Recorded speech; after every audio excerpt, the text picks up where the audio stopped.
ചങ്ങളെ വ്യത്യസ്തമായ പല രീതിയിലുള്ള കൃഷികളും നമ്മൾ ചെയ്യാറുണ്ട്. പന്നികളെ വളർത്തിയിട്ട് ജീവിതമാർഗം മുന്നോട്ട് കൊണ്ടുപോകണ മാത്യുച്ചാന്റെ അടുത്ത് അല്ലെ?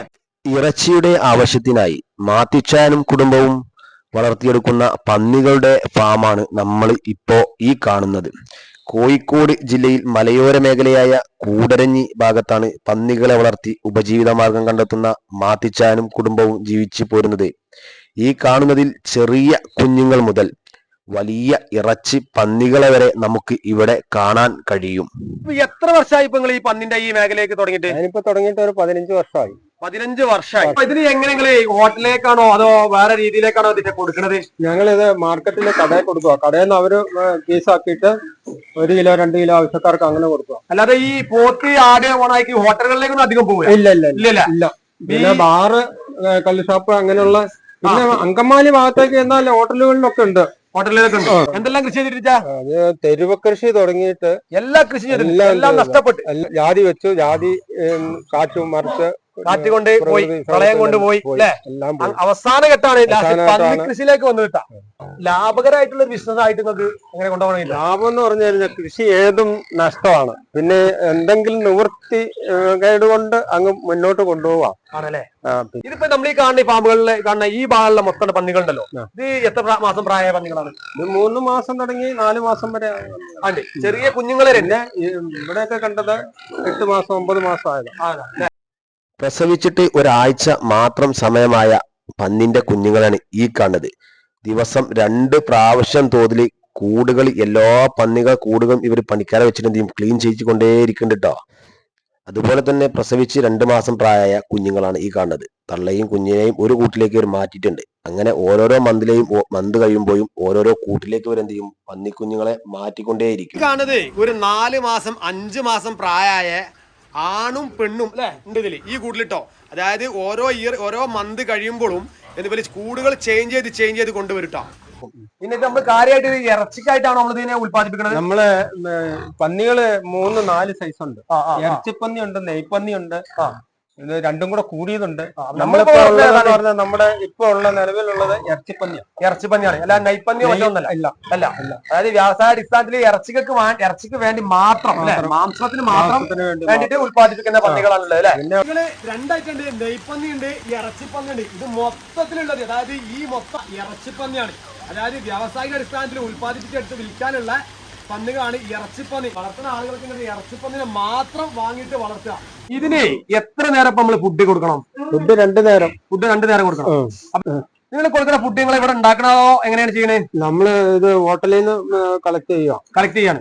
അത് ഇവിടെ അടുത്തുനിന്നാണോ അതോ ലോങ് ആയിട്ടോ? അല്ല, ലോങ്. മഞ്ചേരി പോണം. 55 കിലോമീറ്റർ പോയിട്ട് 55 കിലോമീറ്റർ പോയിട്ടാണ് നമ്മൾ ഇതിന്റെ ഫുഡുകൾ മൊത്തം കളക്ട് ചെയ്യുന്നത്. 2 നേരം ഫുഡ് കൊടുക്കും വേണല്ലേ? ഇവിടെ വന്നപ്പോ എനിക്ക് ഒരു കാര്യം മനസ്സിലായി. നമ്മളൊക്കെ ഹോട്ടലുകളിൽ നിന്നും മറ്റും കഴിക്കുന്ന ഫുഡിന്റെ വേസ്റ്റുകള് ഇതുപോലെ പന്നികളെ വളർത്തുന്ന ആളുകൾ വന്നിട്ട് കളക്ട് ചെയ്ത് കൊണ്ടുപോയിട്ട് ഇവർക്ക് ഭക്ഷണമാക്കി കൊടുക്കുകയാണ് ചെയ്യുന്നത്. അല്ലാതെ അവർ കളയുകയല്ലോ. അതുകൊണ്ട് നമുക്ക് എന്താ പറ്റുമോ, ഭക്ഷണം കളയുന്നില്ലല്ലോ എന്ന് ഓർത്ത് നമുക്ക് സമാധാനിക്കാൻ പറ്റും. കാരണം അങ്ങനെയാണല്ലോ ഇതിന്റെ കാര്യങ്ങളൊക്കെ. ഈ ചെറിയ കുഞ്ഞുങ്ങൾക്ക് ഇപ്പൊ നമ്മള് പ്രത്യേകിച്ച് ഫുഡ് അങ്ങനെ എന്തെങ്കിലും കൊടുക്കണുണ്ടോ? ഇതിനിപ്പോ 2 മാസമായ കുട്ടിയാ. ഇതിനിപ്പോ 1 മാസത്തേക്ക് നമ്മള് സ്റ്റാർട്ടർ കൊടുക്കും. എത്ര ഇയർ വരെ നമ്മള് ഈ സ്റ്റാർട്ടർ കൊടുക്കും? സ്റ്റാർട്ടർ അതൊരു 200 ഗ്രാം. 200 ഗ്രാം വെച്ചിട്ട് നമ്മൾ എത്ര ദിവസം വരെ കൊടുക്കണം? 30 ദിവസം കൊടുക്കണം. പിന്നെ നമ്മൾ സാധാ ഫുഡ് കൊടുക്കാം. സാധാ ഫുഡ്. പിന്നെ പുല്ലൊക്കെ നട്ടു വളർക്കുന്ന പുല്ലുണ്ടല്ലോ, എല്ലാം ഒരു പ്രസവത്തിൽ എത്ര കുഞ്ഞുങ്ങൾ ഉണ്ടാവും നമുക്ക് ഒരു പന്നിയിൽ നിന്ന്? നമുക്ക് ഇപ്പൊ ഉള്ള പന്നികളൊക്കെ ഒരു 15-12 ഒക്കെ കിട്ടും. 8, 7 ഒക്കെ ആവാം ചിലപ്പോൾ. എന്നാലും 12 നമുക്ക് പ്രതീക്ഷിക്കാം. നമ്മള് തള്ളമാരെ നിർത്തുമ്പോ കുഞ്ഞുങ്ങളെ എണ്ണം കൂടുതൽ കിട്ടുന്ന തള്ളമാരെ തിരിഞ്ഞു നിർത്തിയിട്ടാണ് കുഞ്ഞുങ്ങളെ ഉണ്ടാക്കുന്നത് അല്ലെ? 5-6 കുഞ്ഞുങ്ങളെ ഉള്ളെങ്കിൽ ഒരു പ്രസവം കഴിയുമ്പോൾ അതിനെ മാറ്റിയിട്ട് നമുക്ക് കൂടുതൽ കുട്ടികളെ കിട്ടുന്ന ഏതാന്ന് അതിനെ നിർത്തുള്ളൂ. ഈ പ്രസവിച്ച് കഴിഞ്ഞാൽ ഈ തള്ളുണ്ടല്ലോ, അത് വീണ്ടും പ്രസവത്തോട് അടുക്കണമെങ്കിൽ എത്ര മാസങ്ങൾ എടുക്കും? അത് 4 മാസം മതി. 4 മാസം കൊണ്ട് വീണ്ടും പ്രസവിക്കും അല്ലെ? അപ്പൊ ഒരു പ്രസവിക്കല്ല, 4 മാസം കൊണ്ട് അത് ഈറ്റായി കഴിഞ്ഞാൽ അന്ന് കണ്ടനം വിട്ടാ പിന്നെ 4 മാസം കഴിയുമ്പോൾ പ്രസവിക്കും. അപ്പം ഒരു വർഷത്തിൽ 2 പ്രാവശ്യം പന്നികളൊക്കെ അത്യാവശ്യം മൂപ്പായ പന്നികളാണല്ലോ. ഈ പ്രസവിച്ചു കഴിഞ്ഞ പന്നിനെ എത്ര വർഷം വരെ നമുക്ക് മക്കളെ ഉത്പാദിപ്പിക്കാൻ നിർത്താൻ പറ്റും? മക്കളെ ഉത്പാദിപ്പിക്കാൻ ഒരു 6-7 പ്രാവശ്യം വരെ പ്രസവിപ്പിക്കാൻ പറ്റും. 7 ഇയർ വരെ അല്ലേ? ഇച്ചാൻ ഈ ഫാം തുടങ്ങുന്ന സമയത്തുണ്ടല്ലോ എത്ര കുട്ടികളൊക്കെ വെച്ചാട്ടാണ് ഈ ഫാം തുടങ്ങി മുമ്പോട്ട് കൊണ്ടുപോകുന്നത്? നമ്മൾ ആദ്യമേ തുടങ്ങിയെന്ന് പറഞ്ഞാൽ 3 എണ്ണത്തിലാണ് തുടങ്ങിയത് 3 പെണ്ണും ഒരു ആണും തുടങ്ങിയത്. അപ്പോ പുതുതായിട്ട് ഒരു കർഷകൻ, അതായത് പന്നി വളർത്താൻ താല്പര്യത്തിലൂടെ വരുന്ന ഒരാള്, അവർക്ക് നമ്മൾ എങ്ങനെ സ്റ്റാർട്ടിങ് ചെയ്യേണ്ടത്? കാര്യങ്ങളൊക്കെ വെച്ചിട്ട് എത്ര പന്നി കുഞ്ഞിനെ വാങ്ങുന്നു എന്നുള്ള കണക്ക് കൂട്ടിയിട്ട് അതിന് ഓരോ സ്ക്വയർ ഫീറ്റ് കൂടുണ്ടാക്കി ബയോഗ്യാസ് പ്ലാന്റ്, സെപ്റ്റി ടാങ്ക്, പിന്നെ അത് വെള്ളം ശുദ്ധീകരിച്ച് പോകാനുള്ള ടാങ്കുകളൊക്കെ റെഡി ആക്കിയിട്ട് വേണം തുടങ്ങാൻ. അതുപോലെ മാത്തിച്ചാട്ടം ഫസ്റ്റ് ഒരു കാര്യം നമ്മോട് പറഞ്ഞെന്താ പറയാ, പുതുതായി തുടങ്ങുന്ന ആരെങ്കിലും ഉണ്ടെങ്കിൽ ആദ്യം ചെയ്യേണ്ടത് ഇവർക്ക് കൊടുക്കുന്ന, അതായത് ഈ പന്നികൾക്ക് കൊടുക്കുന്ന ഭക്ഷണ പദാർത്ഥം കണ്ടെത്തുക എന്നുള്ള ഒരു മാർഗമാണ്. അതായത് നമ്മൾ കഴിക്കുന്ന ഹോട്ടലുകളിലും റെസ്റ്റോറന്റുകളിലുള്ള വേസ്റ്റ് ഫുഡ് ഉണ്ടല്ലോ, അത് ആദ്യം കണ്ടെത്തിയിട്ട് വേണം ഇതിലോട്ട് തിരിയാനിട്ടാ. എത്ര മാസം പ്രായമായ കുഞ്ഞുങ്ങളെ തെരഞ്ഞെടുക്കണം? നമുക്ക് കുഞ്ഞുങ്ങളെ തെരഞ്ഞെടുക്കാൻ ഒരു 3 മാസമായ കുട്ടികളെ എടുക്കാം. ഒരു 15 തുടങ്ങിയിട്ട് 20 കിലോ വരെയുള്ള കുട്ടികളെ എടുത്ത് വളർത്താൻ നല്ലതാണ്. ആ കുട്ടികളെ എടുക്കുമ്പം ഒന്ന് ശ്രദ്ധിക്കേണ്ടതെന്ന് പറഞ്ഞാൽ നല്ല ആരോഗ്യമുള്ള കുട്ടികളെ എടുക്കണം. എത്ര പെണ്ണിനെ എടുക്കണം, എത്ര ആണിനെ എടുക്കണം? ഒരു 10 പെണ്ണിന് ഒരാണ് വെച്ചെടുക്കണം. അപ്പൊ 20 പെണ്ണിന് 2 ആണ്.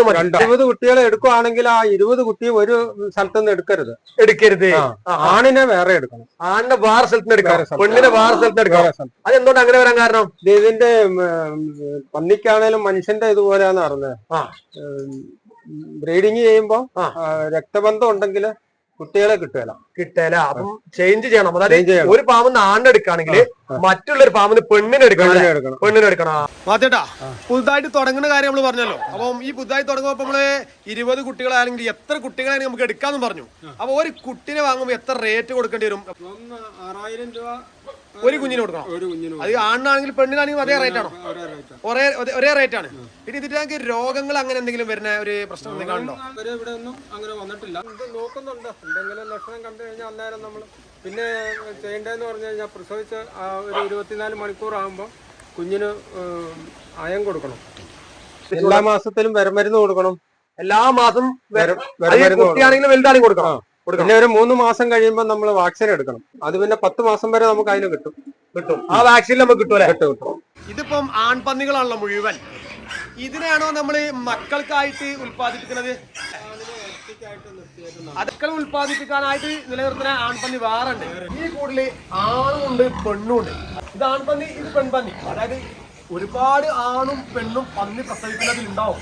പക്ഷെ എന്താ ചെയ്യണം? അത് നല്ല ഇനം പെണ്ണിനെയും നല്ല ഇനം ആണിനെയും, നമ്മൾ പറയില്ലേ കരുത്തില്ലെന്നൊക്കെ പറയില്ലേ, അങ്ങനത്തെ എണ്ണ നോക്കിയിട്ടാണ് നമ്മൾ ഈ ആണിനെയും പെണ്ണിനെയും കൂടിലേക്ക് മാറ്റുക.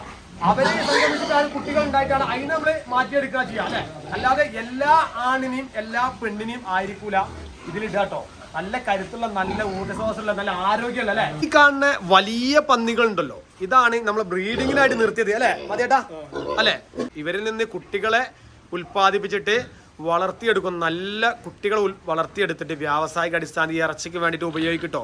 അതിനു വേണ്ടി നിലനിർത്തിക്കൊണ്ടുവരുന്ന പന്നിന്റെ ഒരു വശമാണ് ഈ കാണുന്നത് കേട്ടാ. മതിയേട്ടാ, ഇനിയിപ്പോ ആരെങ്കിലും പന്നികൾ ആവശ്യം വന്ന് വരികയാണെങ്കിൽ നമ്മൾ ഏതൊക്കെ രീതിയിലത് കൊടുക്കുക? നമ്മള് മുഴുവനെ തൂക്കി കൊടുക്കും, പിന്നെ കട്ട് ചെയ്ത അങ്ങനെ കൊടുക്കും. അപ്പൊ എങ്ങനെ റേറ്റ് വരുന്നത്? റേറ്റ് മുഴുവനെ കൊടുക്കുകയാണെങ്കിൽ 180 രൂപ, പിന്നെ കട്ട് ചെയ്ത് കൊടുക്കുകയാണെങ്കിൽ 250 രൂപ. ഇനി കുഞ്ഞുങ്ങളാണെങ്കിൽ 6000 രൂപ വെച്ചിട്ട് പുതുതായി തുടങ്ങാൻ താല്പര്യമുള്ള ആളുകൾക്ക് നമുക്ക് അങ്ങനെ ചെയ്യാം. അതിന്റെ എല്ലാ കാര്യങ്ങളും നമുക്ക് പറഞ്ഞു കൊടുത്തൂടെ? അപ്പൊ പന്നിക്കൃഷി ചെയ്യേണ്ട വിധങ്ങള് ചെറിയ രീതിയിൽ നമുക്ക് മാറ്റിയേട്ടം വിവരിച്ചു തന്നു. അതുപോലെ പുതിയതായി തുടങ്ങുന്ന ആളുകൾക്ക് എന്ത് ചെയ്യണം? ആദ്യം ഇതിലേക്ക് കിട്ടുന്ന ഫുഡുകൾ, അതാ നേരത്തെ മാറ്റിയേട്ടം പറഞ്ഞത്, ഫുഡ് എന്ത് ചെയ്യണം? നമ്മൾ എവിടെ നിന്ന് കിട്ടണമെന്ന് കളക്ട് ചെയ്യാനുള്ള എല്ലാ സെറ്റപ്പ് നമ്മൾ കണ്ടെത്തണം കേട്ടോ. അതേപോലെ തന്നെ കുഞ്ഞുങ്ങൾക്ക് എത്ര റേറ്റ് വരും, 6000 രൂപ കുഞ്ഞിന് വരുമെന്നും, അതിന് ആണിന് എടുക്കുന്ന സ്ഥലത്ത് പെണ്ണിന് എടുക്കാൻ പാടില്ല, പെണ്ണിന് എടുക്കുന്ന സ്ഥലത്ത് ആണിന് എടുക്കാൻ പാടില്ല, അല്ലെ മറ്റേതാ ചെയ്യാൻ പാടില്ല. അപ്പൊ എന്ത് ചെയ്യും? നിങ്ങൾക്ക് നമുക്ക് എന്ത് ചെയ്യാൻ വ്യവസായ അടിസ്ഥാനത്തിൽ മക്കളെ ഉൽപ്പാദിപ്പിക്കാൻ പറ്റൂല എന്നാണ് നേരത്തെ മാറ്റേട്ടൻ പറയും. അപ്പൊ ഞങ്ങളെ പന്നിക്കൃഷി ചെയ്യുന്ന വീഡിയോ ആണ് നമ്മൾ ഇന്ന് ചെയ്തത്. താല്പര്യമുള്ള ആളുകൾക്ക് മാറ്റേട്ടന്റെ കോൺടാക്ട് നമ്പർ നമ്മൾ ഇറച്ചിക്ക് വേണമെങ്കിൽ ഇറച്ചി, അതല്ല കുഞ്ഞുങ്ങളെ വേണമെങ്കിൽ കുഞ്ഞുങ്ങളൊക്കെ കൊടുക്കാൻ മാറ്റേട്ടൻ തയ്യാറാണ്. കോൺടാക്ട് നമ്പർ നമ്മൾ കൊടുക്കേണ്ടത്. താല്പര്യമുള്ള ആളുകൾ മാറ്റേട്ടനായിട്ട് ബന്ധപ്പെടാം. അപ്പോൾ വീഡിയോസ് ചാനൽ സബ്സ്ക്രൈബ് ചെയ്യുക, ഒന്ന് ലൈക്ക് ചെയ്യുക, ഒന്ന് ഷെയർ ചെയ്യുക. നല്ല നല്ല വീഡിയോസ് ആയിട്ട് ഇനി വരും. അതുവരേക്കും താങ്ക് യു.